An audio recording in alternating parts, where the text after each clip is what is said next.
one of the, if not the most technical sports in the world. They found this with football players. Like, okay, the movement's different, but they understand how to take step. People don't know how to use their hips. Often the camera's from behind the players, right? So yeah, you don't get to see this movement quite as much.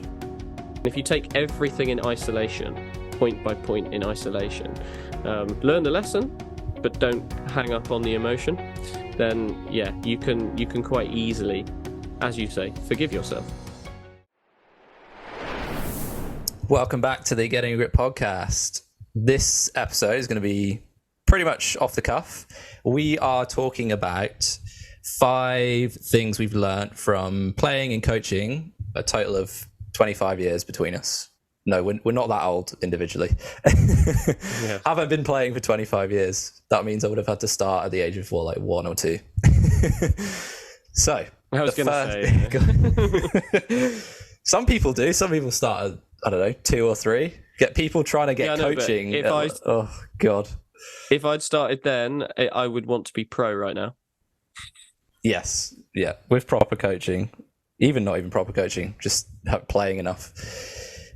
Okay, so the first point I'm going to say, the first thing I've learned, it's not going to be a big revelation, is that tennis is bloody hard. It's probably one of the, if not the most technical sports in the world. I don't know if you'd agree with that as a fair statement. It is confirmed, by the way, that it is the hardest sport in the world. How do they prove that? Again, you can question the metrics all you like, but if someone says to me, "Oh, tennis is the hardest sport in the world," I'm like, yeah. And experts have agreed that. Alongside, I think, golf, something to do with skiing. No, cross-country skiing or something like that. No, golf is not as hard as tennis, I don't think, because golf you stand still in order to do your thing, whereas tennis requires a lot of moving parts in order to do the same level of complexity. So yeah, I would say it's definitely a big difference there. There you go. Anyway, and that's pretty much the main reason, right? It's like we said, it's a whole body movement. You're having to coordinate all aspects of your body, because it's essentially like a kinetic chain, right? Your legs through your upper body to your arm to your wrist, all those things, and you're having to judge where the ball is, how far away from the ball you need to be, and then the timing of the shot, and then obviously you've got a limited space in which to hit it, and you've got to hit it over an obstacle. The way I'm saying this is like, why would anyone even bother with this? but if you stick at it, just at least in those initial stages, just long enough to be able to even rally for like a couple of shots, then that's when tennis gets really fun. As soon as you can just hit a little bit with someone else, then you're away to the races. So yeah, that's kind of my first point, is that it's really blimmin' difficult, but if you can get over that initial stage, the initial kind of 0 to, I don't know, 10 stage, that initial beginner stage, then it unlocks so much more for you. And as we've talked about before, you only need like one other person to play with as well. So as soon as you can literally just have a little rally with someone else, then you're away. You get a little bit of confidence, and then you just practice week by week, and then you slowly kind of learn how to read the ball and all those sort of things. So yeah, that's my first point. It's really hard, but it's worth it if you can get over that initial struggle. I think you're completely right. And can I add a point to why I believe it's so hard? If you are a casual player, you're probably going to admit there's always someone who's better than you. But that doesn't just apply to someone who's a casual player. That applies to every player, unless your name maybe is Novak Djokovic. But even then, people are telling you that Federer and Nadal are better. So, and, you know, even if that person is better than you on one day, they might not be better than you on another day. So all of these things come into context of you can always be beaten. Doesn't matter how good you are or the people around you, you can always be beaten. It's so easy for you to be beaten and to lose. And that's a really tough element of mentality to live with. But I think it also builds resilience. And I think that people who play tennis probably do have better resilience relative to most other sports players, simply because of that knowledge that you're out there on your own and you're probably going to lose. You've got to live with that in every shot that you hit. You've got to go, I could probably just hit this in the net right now. Oh, yeah, that'll probably go out. Yeah. But obviously you're still trying and you're still enjoying it for some bizarre reason. That's one thing I always definitely notice is there's always someone who is better than you. And if you get really good and there are people who are better than you, this is something that I definitely deal with on a sort of, frequent basis. You probably do as well as a coach. Sometimes you'll be coaching a session and you're like, yeah, that 14-year-old kid, he's better than I am at tennis. And you're like, doesn't mean you can't help him. Not going to do it. No, it doesn't mean no. Coaches never need to be better than the person they are coaching. They need to obviously be good enough to understand, and then they also need to be good enough maybe to hit with them to help them develop it. But you don't need to be better. And unfortunately, there are younger people out there, and we consider ourselves young, right? I mean, I don't anymore, but right. There's always someone who is younger and better. And that's hard to deal with as well, because in most sports, it's experience that counts. Well, tennis is a bit of both. Yeah. Okay, so that's point number one. It's pretty bloody hard. Do you have another point to add to that? I do have one ready. What, to how hard it is? No, to the next point. Another thing we've learned. Oh, I see. Oh, no, you crack on, Ben. You crack on. So it's probably not going to be popular, but people are very stiff. This is my second point from just observing people play, right? Especially if people pick it up a bit later in life. Like muscles are tight. Try not to laugh. Come on. What I notice is the people who can relax a little bit more. This sounds very simple. People who can relax a little bit more when they play tend to do much better. Because actually, there's a few things to this. One is you don't actually have to move as quick as you think.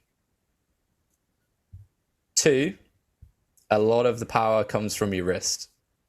So even if you've got really strong legs, really strong body, really strong arms, if you can't just relax and let go at the end, you won't be able to generate that much power.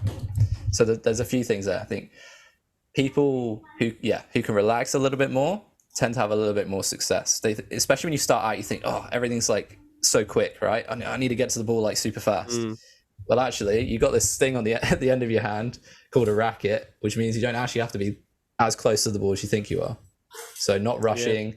And then again, trying to just relax your wrist. Almost like, think about when you throw something, you're not like super stiff here trying to like push it, are you? The more relaxed you can be, the more kind of whip you can get, the further you'll be able to send that ball. So that's kind of one of the other things I've noticed a lot. I don't know if you have. No, I agree. Someone described it to me as trying to have your arm like a catapult. And I instantly thought, no, it's not like that at all. I understood where they were going with this, but what you're saying is completely correct. But a catapult is completely stiff and just goes up. That's all that does. So that's not a good analogy at all. But I understood what they were going for, and I was like, well, really, what you mean is it's like a trebuchet, because that's like a catapult. What? Exactly. What's a trebuchet? But it's the same concept. It's the same concept. It's like a catapult, but there's a bit of string on the end, or rope, very heavy rope. There's a bit of rope on the end of the catapult of a trebuchet, which basically generates a longer lever of force that can then fling the object much further. It was like the revolutionary medieval like long-range weapon. It could go so much further than a mere catapult, because a catapult would just go whoop and then loop over, whereas this one you could fling for, God, up to a mile. I would have no, maybe not a mile. Anyway, very far. It's exactly like that, though. Again, the looser and the more outstretched you are with this, obviously without hyperextending, you are going to get more power. It is going to go further. And then once you unlock that, you really do have to know how to master it, because otherwise everything will sail out the back of the court. Unlimited power. Yes. Balls flying into the car park, smashing cars. I'm just picturing like coaching someone and be like, you've just got to imagine you're like a trebuchet. You're hitting it like a trebuchet. They're like, What the hell is this guy talking about? Look, if you take one thing from today's podcast, anyone who's listening, type into Google trebuchet, Trebuchet. See that and go, oh, my arm needs to be like that. Oh, I get it. You'll get it when you see it. What about the kind of whipping effect? What do you think to That's that? That's exactly what that does. Yeah. Yeah, a trebuchet does exactly that, yes. Okay. No, just whip the ball. I think, yeah. No, but you're quite right, because again, it's about having that extra generation or extra acceleration before the ball. And, a wrist, you can move quite quickly. And that's exactly the motion that you have to have at the end of your reach, because you've already generated quite a lot of momentum. That racket's going to hit the ball at some speed. And then you can pretty much double that speed by how much you use your wrist. But it can be difficult, because if you don't know how to time your wrist, you'll send the ball going off in a weird angle or something like that. So, it's something to play with, but very rewarding. Okay. Point number 3. I'm going to say playing other sports helps. Might sound obvious. Yeah. But I've read like quite a few books on this, but like not specializing too early is probably also a really important thing. So if you're, I don't know if you're listening to this, or you can even remember when you were younger, different sports that you played and how that crossed over into playing tennis. For example, I don't know, let's take football as an example. Learning how to basically have your body like side on, and then there's a better way to explain this, but utilizing that rotation basically in your body. That's one aspect of it. Just reading the ball, right? Like, I mean, even just throwing and catching can help with this, but any sport that involves, having to catch a ball or throw a ball, that's going to help in just learning where the ball is in relation to your body. Again, like learning how to move your feet, staying further away from the ball, those sort of things. These things you can learn from loads of different other sports. So Federer was a good case study of this. I think he played a lot of basketball and football when he was younger. I mean, all the way up to like maybe like 14 before he really like honed in on tennis. And, he's like one of the most graceful players ever. I mean, that's what they're known for. Obviously, he's one of the greatest players as well. But because the reason he looked so graceful was because he understood his body. He was very efficient with it. He knew how to move. He wasn't rushing around all the place. He could read the ball early, get into position early, all these things that made it look like he wasn't rushing. So I think, playing loads of different sports helps a lot. Yeah, I think you're completely right. If you're good at one sport, you tend to be okay at all the others, because you just get a general understanding. So, for example, my knowledge of tennis, like you can translate that obviously into any other racket sport, but then you can translate it into all sorts. Like, for example, it's a shoulder sport, so I'm not terrible at hockey either. You end up having a good understanding of cricket. There's so many little things that, because the human body only works in so many ways and so many directions. And all of the sports out there are designed to take advantage of some of them. Well, they're always going to have crossovers and overlaps. And so learning how to move in one sport means you're pretty good at moving in all of the sports. They found this with football players. Like, okay, the movement's different, but they understand how to take steps. For example, before you're about to take a kick, you don't take lots of little steps.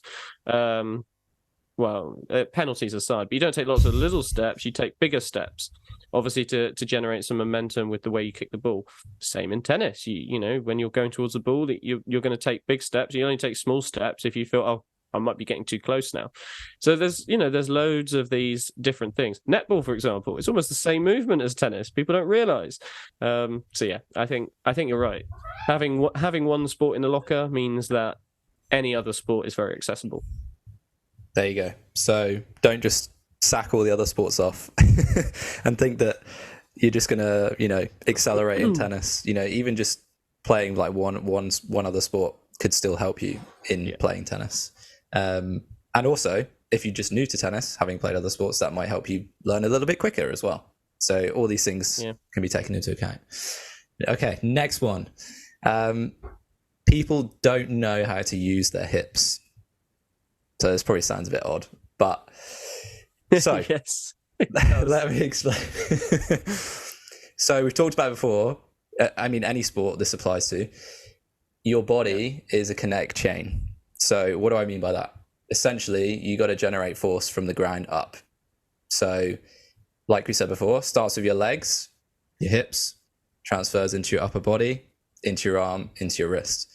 Now, a lot of people, they use their upper body and they might use their wrist quite well, but they're not really going anywhere. They're almost, you might often see it where they look like they're in a good position and then they don't get much power on the ball or it ends up going in the net. Often it's because they haven't, what we call, moved through the ball.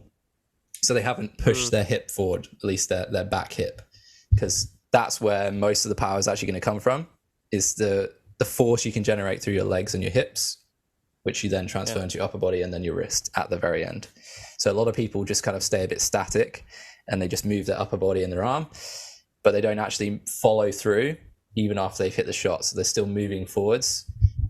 Like when you watch tennis, the problem is often the camera's from behind the players, right? So you don't get to see this movement quite as much. If you've ever been to watch tennis live, if you're at the side of the court, you get a really good sense of how they're moving in and out of the baseline, so forward and backwards into the court. And that is one of the key reasons why they're so successful, is using their hips basically. So I think that's something that a lot of people can use. I can even use it on my backhand. When I don't hit my shot very well, I know often it's because I'm not driving my back hip, my left hip forward. So yeah, that's just something else I've noticed. That's a great point. It's probably also why, Andy Murray has such an injured hip. But you're absolutely right. Again, it's some simple things. It can always come down to one key part of that chain that's missing. And that's part of the job that us as coaches have to deal with quite a lot, is working that out. And, we watch so many people play tennis. You kind of see it. You understand, okay, I see where it's not quite working. Because it won't look, and it comes down to as well, it's almost rhythmic. It's like the way these kinetic chains should work. It should be graceful. And when people aren't graceful, we have a hard time understanding why it works, because it doesn't look right, but it's producing the same result. So, okay, well, it can't be wrong. It's not wrong, but it's different. So you have to work out how to balance that with other people as well, because, ultimately people are always going to surprise you. Humans aren't all the same, which is also another fun part of the job, is helping people play their way rather than making everyone play exactly the same way. Yeah, and you'll obviously see that when you watch tennis on TV. Like pretty much no two players play the same. Maybe apart from like Dimitrov trying to copy Federer, but we'll leave that for now. And sometimes it's hard to notice, especially with that hip drive, because it's such a it almost looks like a small movement from when you're looking from the outside, but like compared to moving your arm through the ball, but actually that, like I said, is where most of the power is generated. So something to look out for maybe in future sessions. Last one, bonus one. I'm just making this one up on the spot. So I think ultimately it's you versus yourself, right? It's an individual sport and it's a mental sport as much as anything else, the old cliche. But if you can, learn to forgive yourself when you make mistakes, the quicker you can do that, I think is going to dictate a lot of the success you have, not just in matches, in practice as well. Because often when we get frustrated, then we struggle to kind of see the mistakes that we make. Then it takes us, it can take you a whole session to get back into the rhythm of it. So I think being able to forgive yourself, you're going to make mistakes almost, every point in some aspect. And the pros make mistakes in many points. But what you'll notice in their matches is the best ones, the best players of all time, they're able to just switch straight back on to the next point. And they don't really show much emotion. People think, they're just they're almost just not having any emotion at all. But really, it's just them being able to let that thought go and then come back into the present moment. So I call that, I have a technique for this that has worked really well for a couple of people that I coach. And I'm very pleased that you're always pleased as a coach when something you said sort of translates and, it really speaks to someone, something that they can easily remember. So I always call that resetting. So we talk about resetting in tennis quite a lot in terms of resetting your body position after each shot, the recovery of it. But for me, a reset is also about after each shot, you've got to reset mentally. So there's a lot in your brain that you have to go, okay, well, at the end of a point, you look back on that point and you're like, oh, that forehand in the net, what was I doing? Oh my God, I'm such an idiot. And then you go down that spiral. You have to, the best you can do in that is just like okay, I just need to try and get some more height over the net. Okay. And then you reset and you go, next point. And you've got to approach it like you just haven't played that point. You have to forget exactly what's happened before you. And if you take everything in isolation, point by point in isolation, learn the lesson, but don't hang up on the emotion, then you can quite easily, as you say, forgive yourself, which is very, very important. Because otherwise, if you go down the spiral, guarantee you, if you go down the spiral, you'll try and hit something too hard, and then it will really, really go out, and then it will really, really frustrate you because you've done it whilst angry and frustrated. So it just makes it worse, and the spiral continues. And before you know it, you're smashing your racket over your knee, like Stan or someone like that. Yeah. It's something that I definitely struggled with a lot when I was younger. I've gotten better at it recently, and I've definitely noticed the impact that it's had. I mean, I still get frustrated like everyone else, but you're not going to be perfect at it. But the more you can practice that of just trying to let go, the more you're conscious of it, then the better you'll get at it, and then you actually see your performance get better as well, and then you just naturally won't go down these spirals as often. The best example, in history is Nadal, right? He just resets, forgets about it, and then plays literally the next point like it's his last point. And he's able to do that because he just lets go completely and then just refocuses and then puts everything into the next point. So that's kind of like the gold standard. But ultimately it's you versus yourself out there. And you got to give yourself a break every now and again because, as we said, tennis is pretty hard. So, you don't need to make it more difficult for yourself than it already is. All right. That wraps up the kind of 5 key things that we've learned. I mean, there's many others that we can talk about in future episodes, but maybe there's a few things you can take from this one. If you've liked it, give us a follow on the different podcast platforms, and then on YouTube, like it, share it around, and subscribe if you feel like doing so. And we'll see you in the next one.